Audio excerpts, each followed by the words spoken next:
उत्सव तीन रंगांचा आभाळी आज सजला नतमस्तक मी त्या सर्वांचा ज्यांनी भारत देश घडवला सन्माननीय व्यासपीठावरील प्रमुख पाहुणे माननीय प्राचार्य मॅम, सहकारी शिक्षक वृंद आणि जमलेल्या माझ्या विद्यार्थी मित्रांनो, आज 15 ऑगस्ट सर्वप्रथम तुम्हा सर्वांना भारतीय स्वातंत्र्य दिनाच्या हार्दिक शुभेच्छा।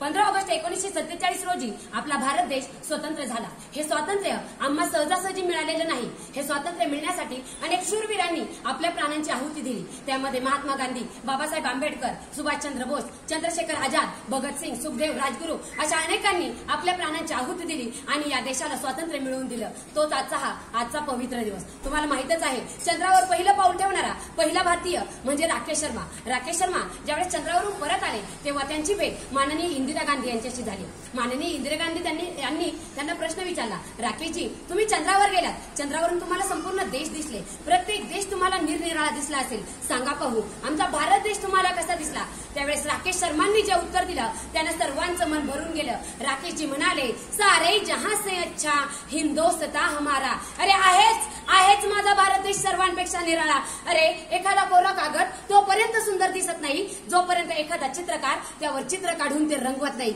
मग माझा भारत देश तर शूरवीरांच्या रक्ताच्या थेंबानं माखलेला होता। तो का बरं नाही दिसणार निराळा? माझा भारत देश कृषी प्रधान देश आहे। माझ्या भारताचा इतिहास आहे हातात नांगर धरायचं, पण वेळ आली तेव्हा याच हातांनी तलवारही घेतलेल्या आहेत। ज्या स्वातंत्र्यासाठी वीरांनी रक्ताची होळी खेळली, देशात स्वतःची घरं सोडली, त्यावेळी त्यांनी एकच स्वप्न पाहिलं होतं, माझ्या भारतावर ही वेळ पुन्हा कधीच येणार नाही। पण आज आपण पाहतो, खरंच आम्ही स्वतंत्र आहोत का? हो आहोत, पण एका वेगळ्या दिशेने। ज्या स्वातंत्र्यासाठी वीरांनी खेळली रक्ताची होळी आणि गोळ्यांची दिवाळी, ज्या स्वातंत्र्यासाठी वीरांनी खेळली रक्ताची होळी आणि गोळ्यांची दिवाळी, आणि आजचे वीर ज्यांना हवी फक्त इंटरनेटची जाळी, पण का कुणास ठाऊक व्हॉट्सअप आणि फेसबुक मध्ये स्वर्ग त्यांनी पाहिला आणि आम्ही म्हणतो माझा भारत स्वतंत्र झाला। तुम्हाला एक गोष्ट सांगते, एक योद्धा होता, तो भविष्यवाणीकडे गेला आणि म्हणाला, गुरुजी माझा हात पहा आणि सांगा बरं येणारं हे युद्ध मी जिंकू शकेल का? भविष्यवाण्यानं हात पाहिला, थोडा वेळ हाताचं निरीक्षण केला आणि त्याच्याकडे पाहून थोडा नाराजीच्या स्वरातच म्हणाला, नाही हे युद्ध तू नाही जिंकू शकणार। योद्धा उभा राहिला, रागाने लाल झाला आणि म्हणाला, का नाही हे युद्ध जिंकणार मी? भविष्यवाणी म्हणाला, अरे युद्ध जिंकण्यासाठी हातावर जी सरळ रेषा लागते तीच तुझ्या हातावर नाहीये, कसं जिंकणार हे युद्ध तू? हे ऐकताच योद्ध्यानं खिशातून खंजीर काढल्या, सरकन हातावर रेषा ओढली आणि म्हणाला, आता सांगा आता जिंकेल का हे युद्ध मी? तो योद्धा तिसरा कोणी नसून अलेक्झांडर होता, ज्याने संपूर्ण जग जिंकलं। मला हे सांगायचं मित्रांनो, तुम्ही एक अशी पिढी आहात की स्वतःचं आयुष्य, स्वतःचं नशीब स्वतः आपल्या हातांना तयार करणार आहात। ते स्वातंत्र्यवीर ज्यांना नव्हती नशिबाची रेषा हातावर, म्हणून तलवारींनी ओढून इतिहास रचला आणि आजचे वीर असं करतात, हा मेसेज 10 ग्रुपमध्ये पाठवा काहीतरी चांगलं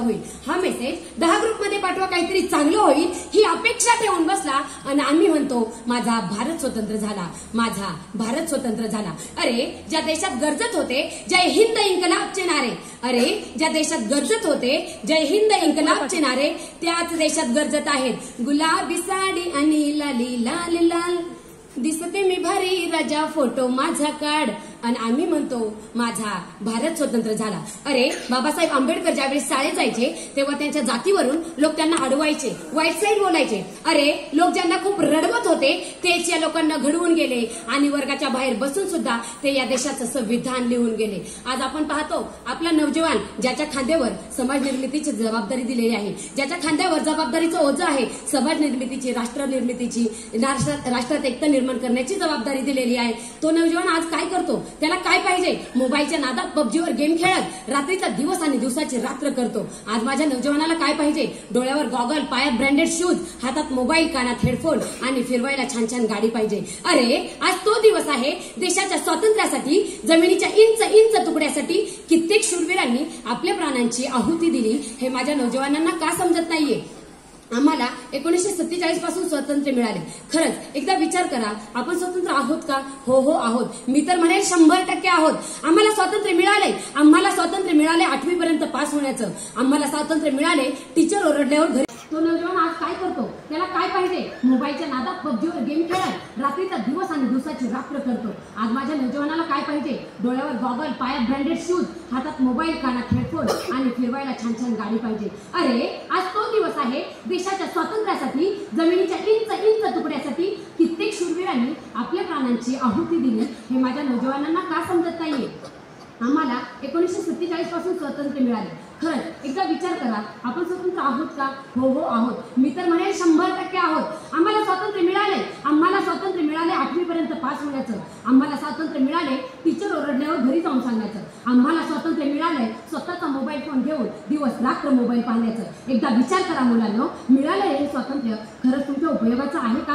एक अशी पिढी होती न्यूटनची, झाडाखाली झोपलेलं असताना सफरचंद डोक्यात पडलं तर ते खालीच का पडलं याचा शोध लावणारी. आणि आता मुलांना तुमची पिढी इंस्टा आणि फेसबुकवर रील्स करणारी. अरे एकदा विचार करा, 5 मिनिटासाठी मित्राला वापरायला दिलेली पेन्सिल आम्ही 6व्या मिनिटात परत घेतो. खरंच स्वातंत्र्य इतकं सोपं होतं का? स्वातंत्र्याची व्याख्या एवढी कमकुवत होती का ज्याच्यासाठी माझ्या वीरांना आपल्या प्राणांची आहुती द्यावी लागली असेल?